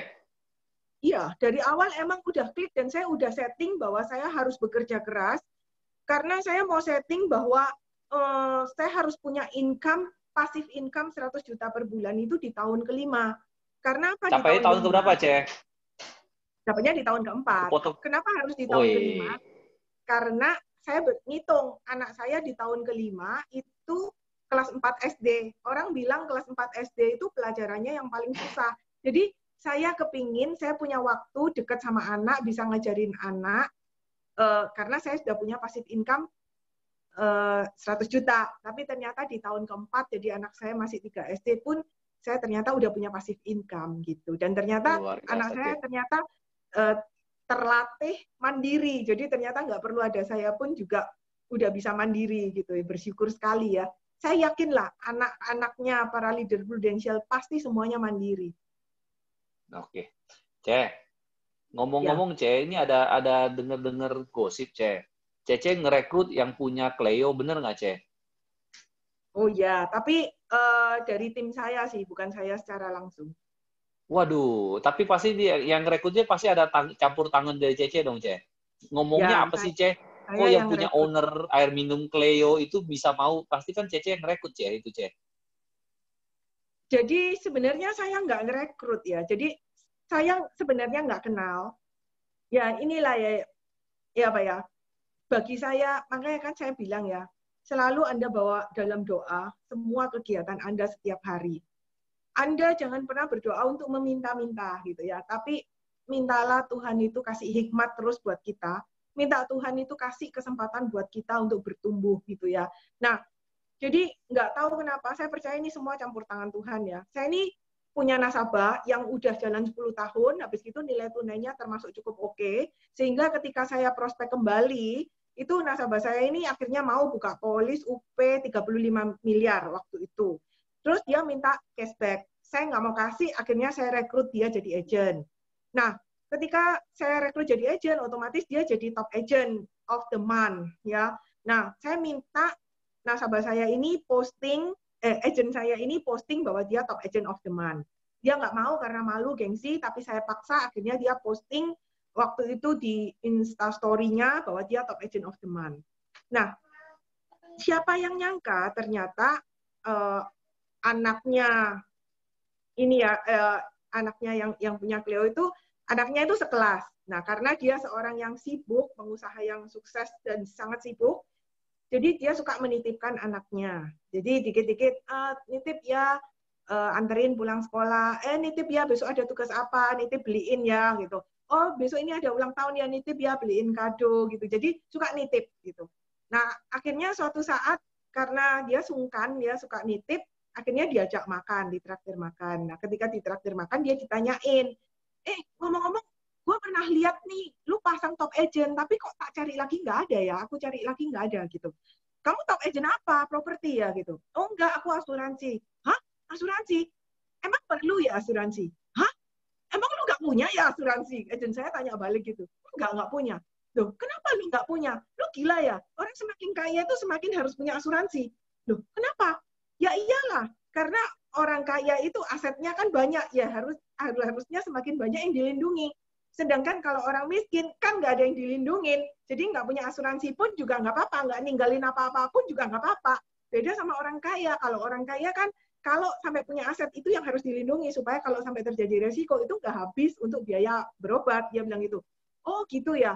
Ya udahlah, kamu sudah ada closingan belum? Nggak ada sih, aku cuma closing buat diri sendiri. Ya mungkin karena dia sungkan suka nitip anak. Akhirnya dia bilang, ya udahlah, saya buatin saya sama seperti kamu gitu ya.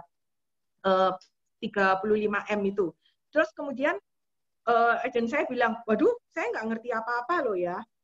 Gimana kalau misalnya saya ketemu tapi saya ngajak leader saya. Kemudian dia bilang, ya udah nggak apa-apa, ajak aja leader kamu. Ya udah setelah saya ketemu, dia tanya mana proposalnya. Saya bilang, waduh, saya nggak bawa, saya nggak bikin. Loh, kenapa nggak bikin gitu? Saya bilang, loh karena saya belum bertemu sama kamu gitu ya. Saya nggak tahu nih, saya belum ngobrol. Selama ini kamu sudah punya polis apa dan kebutuhan apa yang kamu belum punya. Jadi sehingga saya mau kasih yang terbaik gitu, bukan sekedar bikin proposal. Mungkin itu yang dia suka. Karena saya bukan seperti agen asuransi yang maksa-maksa untuk buka polis. Jadi saya lebih ke arah fact finding dulu, nanyain dulu kenapa selama ini dia nggak punya polis asuransi, dia juga nggak ngerti asuransi itu apa. Akhirnya waktu itu saya jelasin dengan gambar segitiga itu ya, di mana yang diproteksi adalah yang paling dasar itu adalah dana darurat, yaitu covernya hospital. Setelah itu punya, baru kita masuk ke perlindungan sakit kritis itu ya, perlindungan income jangka pendek gitu ya, yaitu dalam bentuk perlindungan sakit kritis. Juga terakhir adalah masuk ke jangka panjang, perlindungan dana jangka panjang, yaitu paper asset itu ya. Nah, akhirnya setelah saya jelasin, dia ngerti, malah waktu itu buka sama saya dua polis itu preminya untuk manfaat PPH belum plus ya, PPH 8 juta, lalu 4 anaknya PPH 6 juta. Kemudian dia buka lagi untuk uang UP jiwa waktu itu 50M gitu ya. Langsung dia bukanya segitu karena dari presentasi saya. Terus kemudian dia langsung ngomong, ada cashback nggak? Gitu. Terus saya masih bengong lagi, cashback gitu. Ternyata si agent saya langsung ngomong gitu, lu kalau mau cashback lu jadi agent aja kayak saya, bilang gitu. Kan toh keluargamu pasti nggak punya asuransi semua kan.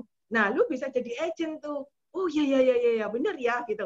Akhirnya dia mau jadi agent. Jadi sebenarnya itu bukan kehebatan saya gitu, tapi karena ya puji Tuhan aja itu anugerah lah dari Tuhan gitu ya. Dan saya juga nggak tahu ternyata beliau ini orangnya suka belajar. Jadi ketika di Prudential ada training ini itu dia mengikuti IG saya, dia yang minta ikut. Ada training apa? Aku mau ikut gitu. Jadi saya ya surprise juga ya, seorang pengusaha yang gila luar biasa, sibuknya bukan main, tapi dia halo? Sorry, Cek. Ya, ini ada yang kepencet ini. Ya. Jadi pengusaha yang sibuknya bukan main, tapi dia ternyata masih mau menyempatkan diri untuk belajar, dan ternyata dia senang dengan komunitas di kantor kami gitu ya. Jadi sehingga bisa jalan, dan sampai sekarang dia udah punya rekrutan 6 di bawahnya. Walaupun belum ada rencana untuk promosi AAD. Karena saya rasa nggak mungkin, dia sibuk banget. Oke, Ci. Erni, saya melihat Ci Erni begitu diberkati di bisnis ini ya. Karena saya lihat ada satu sisi di mana Ci Erni punya hati yang besar, seperti saya tadi Jadi awal sebagai pembukaan. Saya pengen Cici cerita tentang Cici yang closing emak sekolahan, ya. Lalu Cici closingannya dikasih ke orang yang membutuhkan. Ingat gak, Ci? Iya. Ya, itu bener. kita mau belajar bagaimana kita punya hati. Saya mau belajar di situ. Jadi di bisnis ini bukan hanya soal materi, bukan soal perjalanan, betul. Tapi ada sisi lain menjadi pribadi yang lebih baik, saya bilang. Boleh ceritain, Ci? Ya, jadi benar karena saya merasa ketika saya bergabung di Prudential ya, tadi di sandepan saya juga ada bahwa saya diberkati luar biasa bukan hanya dari materi gitu ya, tapi perubahan karakter yang menjadi lebih baik sehingga saya ini kayak damai sukacita itu menyertai setiap hari teman-teman ya. Jadi saya tuh selalu hidup saya dipenuhi dengan ucapan syukur. Nah, ketika anak saya dari TK, dari playgroup nih, saya selalu ketika saya kumpul datang ke sekolah gitu ya, mendekati ke gerombolannya si emak-emak gitu ya, saya selalu dijauhi. Begitu saya datang mereka bubar gitu ya. Selalu ada Erni gitu, bubar gitu. Kadang saya tahu, oh ini ulang tahun, saya ucapin gitu ya, hey happy birthday ya, selamat ulang tahun gitu. Oh ya thank you, saya tunggu, saya kok nggak diajak, ditraktir makan atau apa. Saya nggak pernah diajak gitu ya, walaupun saya lihat mereka juga pergi bareng gitu. Tapi saya merasa, tuh gini ya, agent asuransi saya selalu dihindari. Nggak apa-apa, saya nggak takut gitu ya. Nah, sampai akhirnya anak saya waktu itu kelas 4 SD, biasalah kelas 4 SD, mulai waktu itu ada zaman BBM ya. Teman-teman kan tahu ya, yang emak-emak pasti tahu bahwa setiap tahun biasanya sekolah itu emak-emak itu mengumpulkan dana sumbangan dari mama-mama yang lain itu setahun 2 kali. Yang pertama itu untuk acara Natal, yang Christmas party, yang kedua untuk acara perpisahan sekolah, naik-naikan kelas gitu ya. Nah, pasti kan diminta urunan nih, maksudnya sumbangan 100 ribuan untuk makan bersama atau untuk ngasih kado untuk acara Natal atau untuk ngasih hadiah souvenir buat guru sekolah gitu ya. Nah, ketika itu zaman BBM, biasalah pasti ada mak-mak yang rese gitu ya. Pasti ada, buat apa sih Ci 100 ribu itu? Harusnya kan nggak perlu nih party-party. Kita kan harusnya begini gitu ya. Dan saya merasa risih banget, ini cuma cepek-ceng aja ngomongnya banyak banget di grup gitu ya, bawel banget gitu. Akhirnya saya japri ke ketuanya ya, itu kalau di tempat saya namanya booster ya, japri ke booster kelas, saya bilang gini, Ci udah Ci, yang 2 itu saya yang bayar aja, ini Ci saya udah transfer, bilang aja ke grup bahwa ini sumbangan sukarela, kalau nggak mau transfer nggak apa-apa, ini bukan paksaan, udah bilang gitu aja. Akhirnya dia bilang, aduh saya nggak enak loh sama Ci Eri, nggak apa-apa, sudah saya yang bayar aja daripada ribut, saya bilang gitu. Akhirnya saya bayar. Terus saya tanya, oh iya ngomong-ngomong ini acara apa sih nanti Natalan ini? Oh ya, ini kita mau panggil anak panti asuhan nih. Oh, boleh tahu nggak souvenirnya apa? Ada souvenir nggak? Ada, kita kasih susu ultra, ada kasih ciki apa gitu. Oh, nggak ada souvenir yang stationery ya? Nggak ada. Boleh nggak saya sumbang? Aduh, banyak loh Ci, 247 anak. Nggak apa-apa, saya mau sumbang. Saya bilang gitu. Beneran Ci, beneran. Akhirnya saya pergi ke nasabah saya yang importir ya. Saya tanya apakah ada barang-barang yang stationery yang di sale gitu, mungkin karena gambarnya udah Pikachu, Ben 10, udah nggak musim lagi. Dia bilang ada, akhirnya dikasih ke saya harga murah gitu ya. Saya ambil 247, harganya 11.000. Oke, saya bayar. Ketika saya bayar, orang kan kalau terima duit kan pasti senang ya. Saya langsung mulai ingatkan, Cik Meme, ingat lo ya, UP-mu baru 3M lo. Bisnismu tambah gede, tokomu tambah gede. Kamu harus waktunya nih tambah UP. Gitu ya. Iya, tapi saya nggak bisa sekarang ya, saya sibuk gitu. Jadi saya sok-sokan juga teman-teman, tapi saya yakin dia pasti ngambil sama saya. Saya nggak bisa sekarang ya, mungkin besok atau lusa saya balik lagi. Tambahin ya Cik Meme ya gitu. Tambahin berapa? Ya ntar saya tambahin 5M dulu gitu. Akhirnya beneran loh teman-teman ya, 2 hari kemudian saya balik, yang saya ngambil itu closing 5M ya Cik Meme itu, toko itu. Setelah itu barangnya tuh saya kasih ke sekolah. Saya kasih ke sekolah, mulai nih disebarkan di grup. Kita berterima kasih sama Ci Erni, mamanya Ruru gitu ya. Karena ini sumbangannya ini gini-gini. Waduh, saya juga nggak minta loh di share di grup ya. Tapi ya udahlah, bikin nama saya terkenal, ya udah biarin aja gitu. Akhirnya untuk berikutnya setiap kali ada acara, mereka selalu tanya, Ci, kita mau ada acara ini, Cici mau nyumbang nggak? Boleh gitu. Cici mau nyumbang berapa? Semua gitu. Jadi saya memang sok-sokan juga gitu ya. Semua udah nggak usah minta sama yang lain. Saya yang biayai semua itu untuk apa? Kamu kebutuhan apa? Jadi akhirnya apa? Sejak saat itu saya dimasukkan di grup teman-teman. Setiap kali ada yang ulang tahun saya diundang gitu. Waduh, saya happy banget gitu ya. Saya mulai dianggap gitu. Akhirnya sampai tahun berikutnya saya dijadikan justru ketua booster gitu ya. Ketua booster itu malah saya gitu. Nah, ketika saya mulai diterima di lingkungan mereka, mulailah tiba-tiba ada salah satu emak-emak itu yang tiba-tiba ngomong gini, Ci Erni, ternyata Ci Erni itu di Prudential ya? Iya, kenapa Ci? Saya mau tanya-tanya asuransi boleh? Boleh gitu. Ya udah, akhirnya besok janjian, akhirnya kita ngobrol-ngobrol, akhirnya closing suami istri 10M preminya 12.500.000 per bulan dan 15 juta per bulan, 27.500.000 per bulan. Nah, ketika oke closing waktu itu tanda tangan ya, saya langsung bilang gini, Ki, boleh nggak ini saya pending dulu? Kenapa? Yuk kita bantu yuk teman kita, mungkin ada teman-teman kita yang kondisinya keuangannya mungkin sedang menurun, kita bantu yuk, kita kasih pekerjaan ini, bisnis ini, dan closingan ini saya akan kasih ke dia. Oh gitu ya? Iya. Ada nggak? Oh ada tuh, si Titin tuh. Titin itu kasihan. Dia sekarang sampai jual siomay loh. Padahal suaminya dulu direktur. Sekarang suaminya udah nggak kerja lagi. Nah, bayangin kalau sudah usia 47 tahun, mau kerja di mana coba? Kan nggak mungkin ada perusahaan yang mau nerima karyawan dengan usia 47 tahun.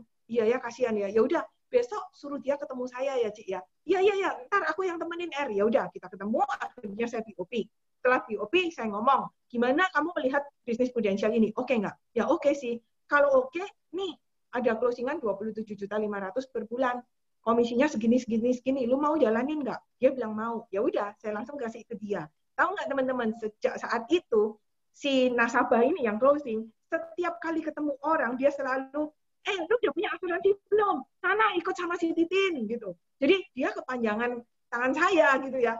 Setiap kali, lu kerja apa? Lu ngapain sih arisan-arisan terus? Nggak ada kerjaan. Sana lu jadi agent ikut Erni. Gitu, teman-teman. Jadi akhirnya banyak dari lingkungan mama-mama yang di sekolah ini yang akhirnya menjadi agent saya, gitu. Gitu ceritanya. Luar biasa, Erni. Luar biasa banget, ya. Hati yang luar biasa lah, saya bilang inilah menjadi role model banget buat saya khususnya ya, juga buat ya saya yakin buat teman-teman yang lain. Dan saya mau Cici cerita satu hal lagi yang soal Cici berdoa sama Tuhan. Tuhan kayaknya suruh Cici prospekin dia tuh teman lama Cici. Nah, ya Ci, ini soal bagaimana di bisnis ini kita juga perlu mengandalkan Tuhan lah. Kita perlu pimpinan Tuhan, benar nggak? Ya. Saya mau cerita soal ini lagi supaya menguatkan kita semua. Ini jadinya seperti khotbah cong-cong. Nah, jadi memang waktu itu saya nggak tahu kenapa tiba-tiba saya pokoknya kepikir aja sama teman saya. Jadi saya tiba-tiba tidur terus terbangun ya.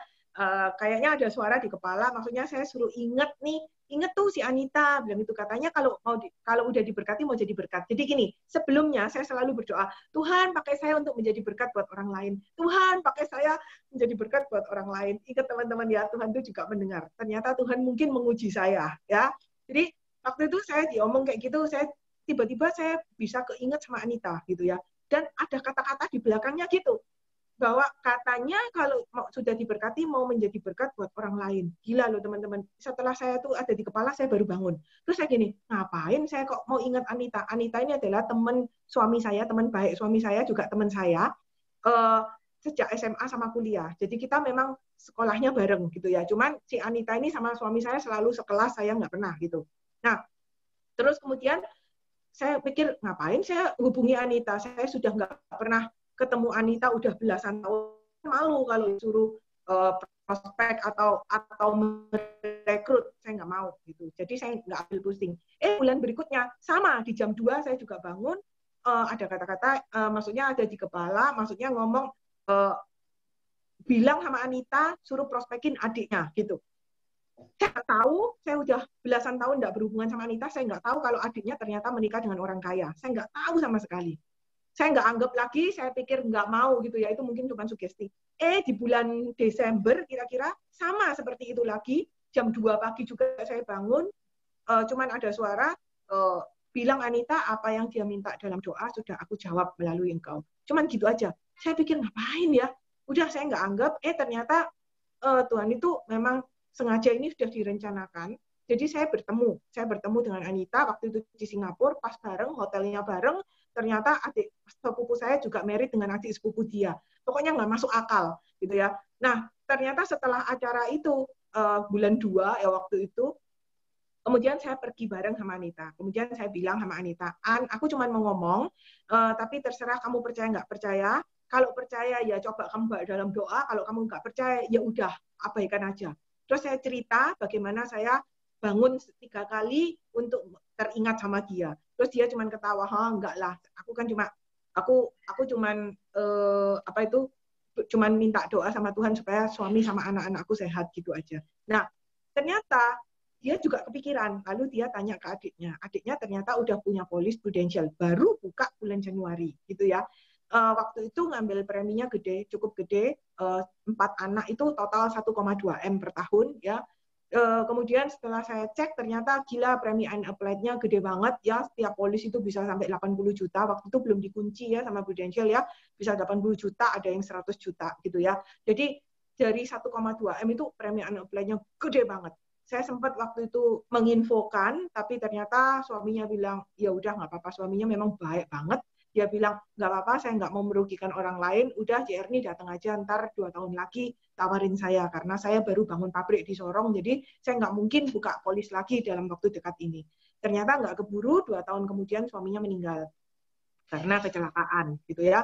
Jadi si suami ini meninggal karena kecelakaan, kemudian saya juga nggak prospek, ternyata setahun setelah suaminya meninggal, si istrinya ini telepon ke saya, dia tanya, aku mau buka polis asuransi, kamu bisa bantu nggak? Nah, waktu itu saya dibandingin dengan asuransi yang di Singapura, ternyata saya bisa menunjukkan bahwa dengan premi yang sama, bisa mendapatkan manfaat yang lebih besar, sekitar 40% daripada UP-nya di Singapura, dan yang di Singapura itu tidak ada nilai tunai, sedangkan di Prudential nilai tunainya balik, gitu ya. Nah, akhirnya nasabah setuju ngambil di saya, waktu itu saya tanya, kamu punya 4 anak, kamu mau dijagain berapaan per anak? Kemudian dia bilang, berapa ya? Total 50 lah ya, gitu. Saya pikir 50 M itu 1 gitu. Salah sangka gitu ya, miscommunication. Tapi saya udah bikin proposalnya yang 200 M. Ternyata setelah saya presentasi, preminya cuma 2 M per tahun, dia langsung setuju dan langsung ditandatanganin gitu. Nah, waktu itu saya juga sempat gemeter gitu loh ya. Loh ini bener nggak ya gitu. Pokoknya kayaknya Tuhan itu yang bimbing aja lah. Soalnya sempat waktu itu setelah tanda tangan, si nasabah bilang gini, loh C kok jadi 200 M ya? Padahal tadi saya kan minta 50 M. Terus saya langsung bisa nyeletuk, 50 M? Kamu mau nyiapin dana pendidikan apa warisan? Saya bilang gitu. Oh iya ya, bener ya. Kalau warisan kekecilan ya C ya, 4 anak 50 M. Ya iyalah. Akhirnya ya udah C, nggak apa-apa 200 M. Malah menurut saya harusnya kurang. Enggak C, nggak apa-apa C, udah cukup lah 200 M dulu aja gitu. Akhirnya closing. Nah, waktu itu si agent saya jadi waktu dulu yang 2 tahun lalu itu saya udah daftarkan jadi agent, tapi karena adiknya nggak closing, dia akhirnya terminate. Nah, setelah dia closing, saya langsung bilang sama si nasabah, saya bilang, sorry punyamu aku pending dulu ya, aku tunggu 1 minggu untuk pemulihan keagenan cicikmu. Terus dia bilang, ngapain dikasihin Cici? Kan aku kan cari kamu, C, gitu kan. Nggak fair loh kok. Ngapain kamu kasih Cici? Aku nyari kamu kok, gitu. Terus saya akhirnya cerita bahwa ini adalah berkat yang Tuhan sudah sediakan buat Cicimu. Karena saya ceritakan bagaimana 3 tahun lalu saya mengalami, yaitu saya merasa teringat dengan Cicinya apa gitu. Terus dia sendiri sampai kaget. Wih, sampai seperti itu ya, Tuhan itu jagain saya, dia bilang gitu. Oh ya udah, akhirnya dia merelakan bahwa case ini akan dikasih ke ciciknya. Saya bersyukur sekali teman-teman ya. Jadi waktu itu ciciknya ternyata memang dalam kondisi perekonomian yang sangat terpuruk teman-teman. Bersyukur sekali dari case itu bisa membantu ciciknya untuk bisa punya income yang cukup lumayan ya. Waktu itu dia terima sekitar total 1,5 M ya. Dan puji Tuhannya, tahu nggak teman-teman, dengan kondisi ekonomi yang terpuruk, dia terima duit segede itu, dia masih bisa memberangkatkan 3 pendeta ke Israel dan bukain 3 polis pendeta yang lain dengan masing-masing premi 10 juta per tahun untuk 3 pendeta. Jadi berkat Tuhan itu benar-benar mengalir gitu loh ya. Jadi saya ini cuman kepanjangan aja, cuman dipakai Tuhan sebagai perantara. Jadi sebenarnya berkat itu memang bukan buat saya gitu, cuman melalui saya aja gitu. Luar biasa, Ci. Hati gue bergetar loh, Ci. Dengar cerita lu, Ci. Aduh, getar. Tapi Jom, Gantian, Erison mau nanya nih. Sebentar, aku mau cerita. Waktu itu kan aku terima. Oke.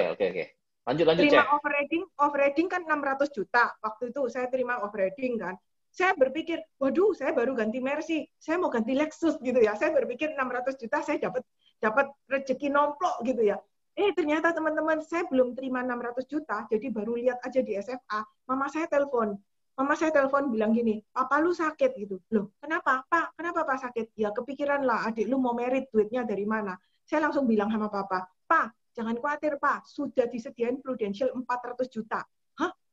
Dari mana Prudential tahu kalau adik lu mau merit? Kata papaku gitu. Jadi papaku polos sekali ya. Saya bilang, enggak Pak, puji Tuhan aku dapat berkat dari Prudential, dapat closingan gede, sehingga aku bisa nyediain, bisa bantu papa untuk biaya merit adik saya. Dan benar-benar 400 juta itu benar-benar bisa menjadi berkat ya buat keluarga kami ya.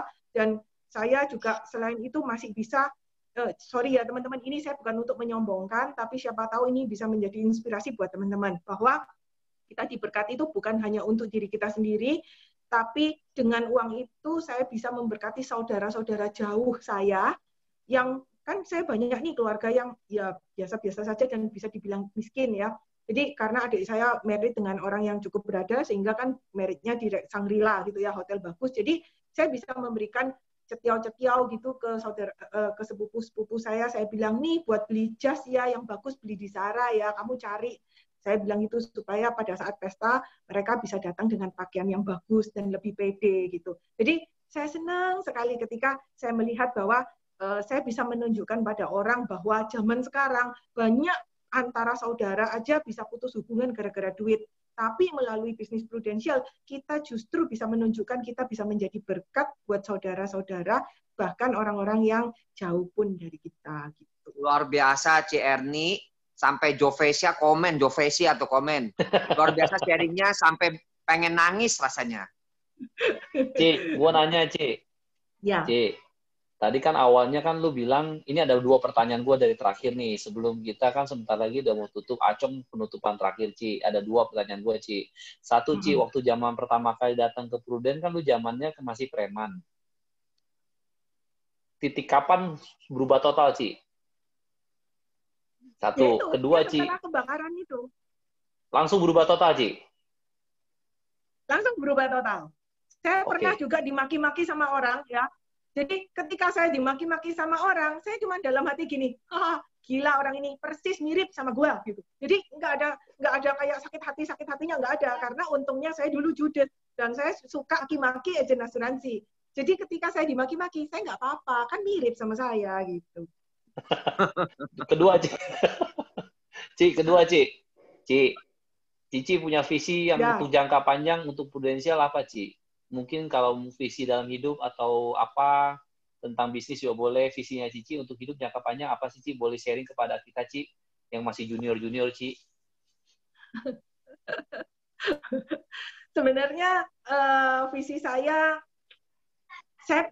ingin punya banyak leader lah ya. Paling enggak saya ingin lah punya 500 leader, punya 500 AD gitu ya. Itu tapi ya memang kejauhan. Tapi yang terpenting adalah saya ingin bahwa terutama saya fokusnya di wanita ya. Saya kepingin bahwa tiap wanita yang ibu rumah tangga itu bisa memiliki value dalam hidupnya. Artinya wanita itu bisa sukses, maksudnya bukan cuma sekedar menjadi ibu rumah tangga yang cuma bisa minta duit sama suami, tapi kita juga bisa berkarya, bukan untuk menyombongkan diri, tapi kita itu menjadi penopang dalam keluarga. Jika dalam kondisi ekonomi yang tidak memungkinkan, setidaknya kita itu bisa membantu dalam keluarga. Juga kadang sebagai wanita, kita itu pingin ya bisa ngasih orang tua kita, bisa ngasih saudara kita. Kalau misalnya kita cuma bisa minta sama suami, kan kadang kita memiliki keterbatasan dalam hal itu. Nah, tapi kalau kita bisa punya income sendiri, kita bisa memiliki kebebasan. Jadi artinya kita benar-benar bisa jadi berkat buat keluarga kita, bisa nyenengin orang tua kita, adik-adik kita, saudara-saudara kita gitu. Jadi itu sih misi saya, Jadi membuat luar orang biasa, memiliki value dalam hidupnya. Ini lewat Zoom aja gue tergetar. Acong, silakan, Cong. Oke, Ci Erni. luar biasa banget lu. Semua komen-komen ini pada bilang luar biasa banget, keren banget. Dan kalau teman-teman tahu, gue sih udah pernah merasakan gimana gue dilayani oleh seorang Ernie Julianingsih. Gue sering sharing di berbagai agensi, sering sharing di berbagai kota, tapi yang paling berkesan adalah ketika gue terakhir sharing di Surabaya, di mana dilayani oleh C. Ernie, luar biasa lu. Bawa makannya kayaknya sepenuh hati gitu, kita bisa rasakan ya, sepenuh hatinya gitu, bukan sekedar kita servis makan, bukan, tapi dia ada hatinya kelihatan banget, kita bisa rasakan. Nah, pertanyaan terakhir, Ci, itu kan testimoni gue, pertanyaan terakhir, untuk menguatkan kita semua, kenapa sih kita harus benar-benar serius di bisnis ini, sedangkan di luar banyak bisnis yang bisa membawa kita menuju kesuksesan juga, kenapa harus prudensial, Ci? Berikan statement yang menguatkan kita semua, Ci. Bisnis di luar sana untuk sukses oke lah. Tapi putus-putus, Ci. Bisnis yang benar-benar menjadi berkat buat orang lain. Bisnis di luar sana mungkin banyak yang bisa membawa sukses. Tapi bisnis yang benar-benar bisa menjadi berkat buat orang lain, itu saya rasa hanya prudensial ya. Karena kita bisa merubah orang itu, kita bisa merubah kehidupan seseorang itu menjadi benar-benar luar biasa gitu loh. Sedangkan kalau bisnis di luar sana pasti ada batasan-batasannya gitu. Kenapa harus prudensial ya? Karena ini sudah sangat terasa ketika dalam kondisi pandemi seperti sekarang ini. Saya kemarin sama suami saya itu sampai merasa bersyukur banget. Saya bilang gini, gila ya, seandainya kita dulu masih buka toko, kita nggak usah ada pandemi seperti sekarang ini, kita udah ngos-ngosan tiap hari bayar giro.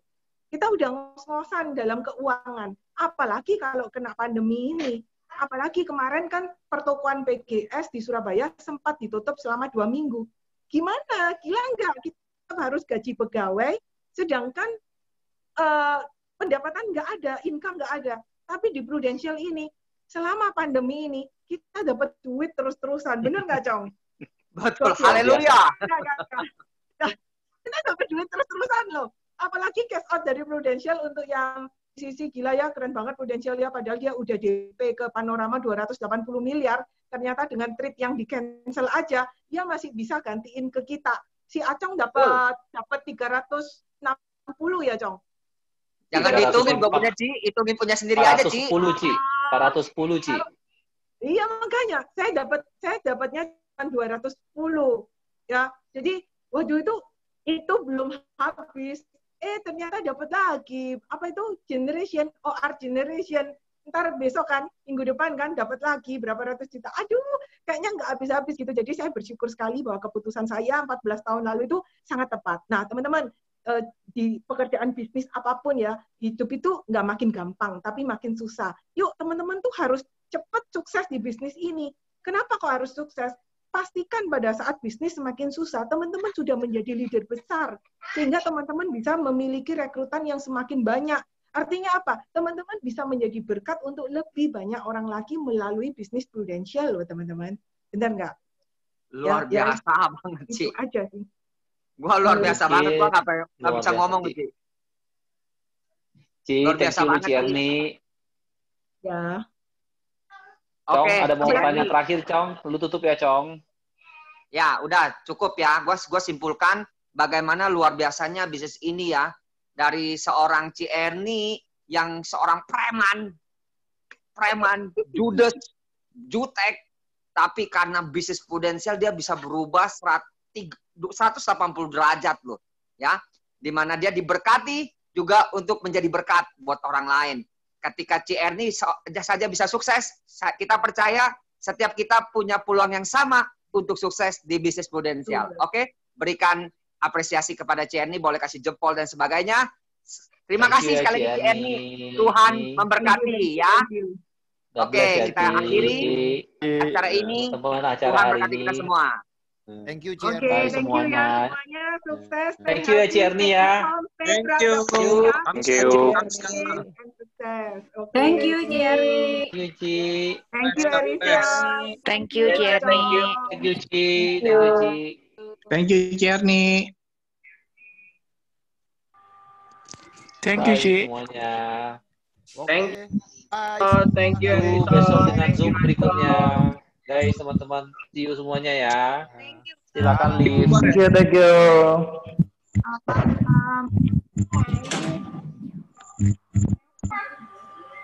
Udah, Ling, jangan sedih lagi, Ling.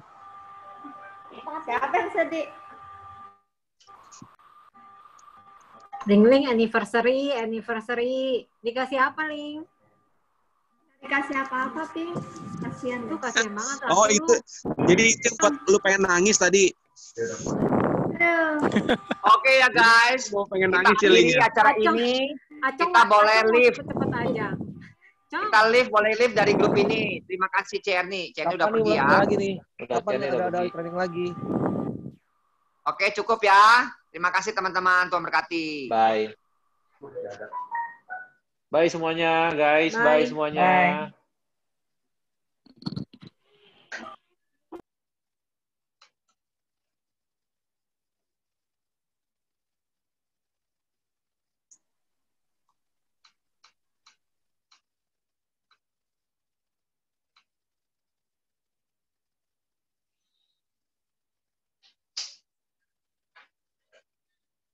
Dan